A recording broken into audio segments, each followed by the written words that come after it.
Good afternoon, and my name is Walter Flores. I'm talking today about Gillette Clear Gel Deodorant for Men. I chose this product because I use this product quite often, anywhere between once to twice a day. Um, it's a good product for me simply because it doesn't irritate my skin like some of the other deodorants do. It smells good. It's clear gel, so it doesn't stain some of my clothes.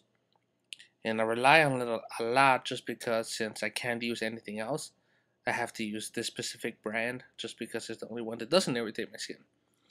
I never really bothered to look into why it irritates my skin, but now that that was a project that we had to do, it was quite interesting to see what I found.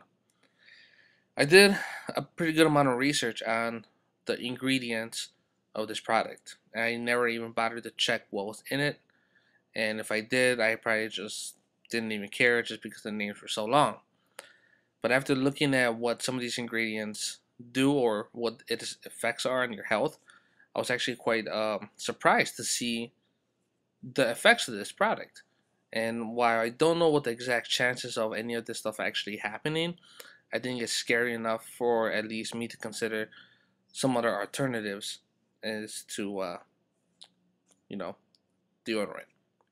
Gillette has probably been my favorite for the last couple of years, like I said, because it doesn't irritate me, smells good. I don't buy it because of the brand. I don't buy it because, that's the commercials. I just simply buy it because this is what works for me. But I figure what works for me doesn't work for everyone else because of the ingredients, I'm sure. So why don't we go in and see what the ingredients of this product actually are? So the active ingredients in it is actually aluminum, zirconium. I can't pronounce the rest of it. I apologize. But as you can tell, it has very strong human neurotoxicity. It damages your human nervous system with moderate evidence. So it does kill some of your neurons, which sends signals from your brain. And it's pretty scary to think that these are some of the effects in the active ingredient. You want to think that, what you're using is healthy, but after you see that there's strong evidence of human neurotoxicity, well, it kind of makes you think twice about actually using the product. Me, myself, I've never really encountered a problem with, this particular brand, but I'm sure for someone else it does. For my nervous system, I guess it hasn't really affected my nervous system. I've never noticed that. It's a good product. Am I scared of it now? Absolutely. Because to begin with, I already have some nervous system problems. So I'm afraid of the effects that this might actually cause in the future.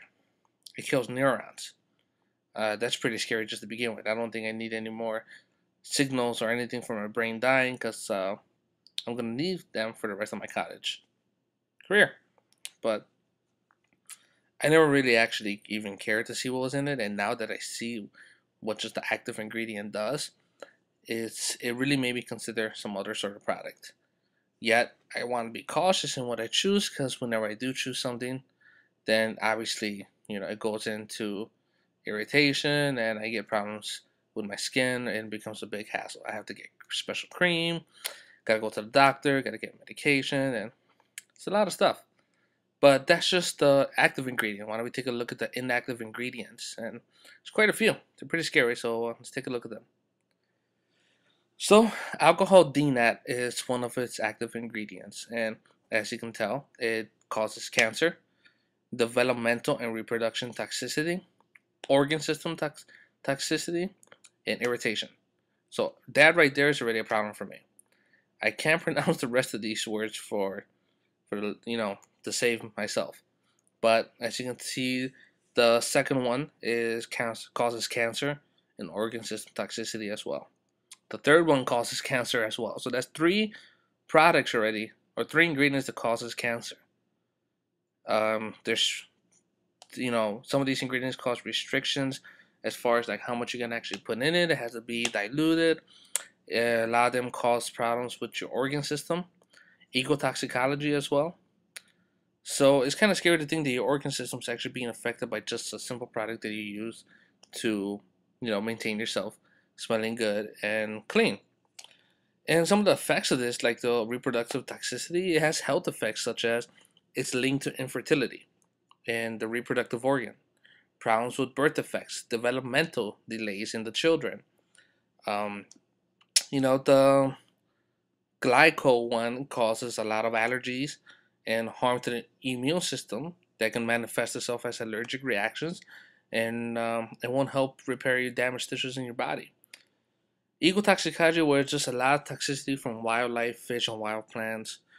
The neurotoxicology is, of course, harm to the brain, nerve brain cells, developmental delays for children, chronic nerve degeneration, and there's also contamination concerns with some of these products. They contain toxins that are linked to cancer. So, it's kind of hard to really see what one would do to try to solve this problem, but there's alternatives. The alternatives are to find a natural or organic deodorant, baking soda, or nothing at all. Do I really want to use nothing at all? Not really, because no one was going to want to stand near me. Do I want to use baking soda?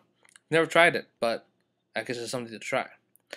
And the natural and organic deodorants, I've never tried those either, but my one concern with both the natural, organic deodorants and baking soda are that they're going to cause irritation in my body.